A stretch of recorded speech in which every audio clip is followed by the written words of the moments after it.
Бирок мен деле жазылыпмын акыркы болуп. Мен деле мактап коеюн дедим эле да. Тебе мактап алсаң кийин карабай коюш мүмкүн. Бактыр кешүүчү. Бактыр кеш ийгилик каалайм, ошону айтып коеюн дедим эле да. Чындап келгенде татыктуулардын татыктуусу. Татыктуу должен соратасыз Кудайым. Эч качан Атамбаев Алмазбек Шаршенович өзүнүн өмүрүнө кол көтөрбөйт. Эгер башын сындырып алса, же тамактан какап өлүп калса, мен түзмө-түз ушул бийлик Атамбаев Алмазбек Шаршеновичке кол көтөрдү деп эсептейм. Атамбаев Алмазбек Шаршеновичти ГСИМдин кызматкерлери күчкө салып туруп алып кетишкен сотко. Бирок сот ошондо уруксат берген эмес. Өткөн жумада аны мен 2:47-ге барып сүйлөшсөм, действительно жарадар алыптыр. Ошону бир изилдеп койсок жакшы болмок эле. Анткени видеокамера бар болчу, бирок видеокамераларды бербей койду ГСИМдин кызматкерлери. Бул бир. Экинчиси, пресс-секретарлар айтат, өзүнүн ыктыяры менен барып туруп, ошол жака футболкасын чечип, анан жаман сөздөрдү сүйлөп, бул жалган анын баары тең. Мен баары тең сүйлөшүп келдим. Ошон үчүн урматтуу коллегалар, урматтуу кесиптештер, мен ойлойм, бул ишти жоңго коюш керек эмес. Ошон үчүн мен суранат элем. Депутатский комиссия кылып туруп, ар бир фракциядан бир депутат чакырып туруп, ошо ишти кылыш керек. Анткени биякта конфликт интересов да болуп атат да. Акылбек Усунбекович кабинеттин жетекчиси болуп атат. Рахатбек Кусенбекович анын иниси болуп атат. Кудасы өзүңөр билесиңер ким болот. Ошон үчүн мен ойлоп атам, бул ишти мен аягына чейин жеткирем кандай болсо дагы.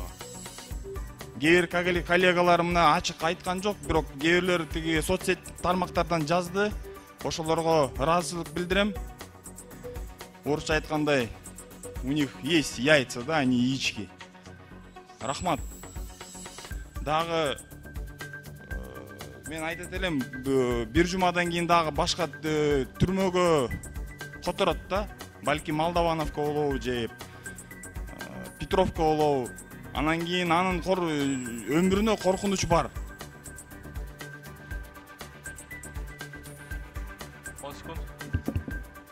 Ошон үчүн мен билбейм кандай болот, кандай карайсыңар, бирок айтып коет элем. Мен висяк деген сөз бар, аны отурган киши билет да.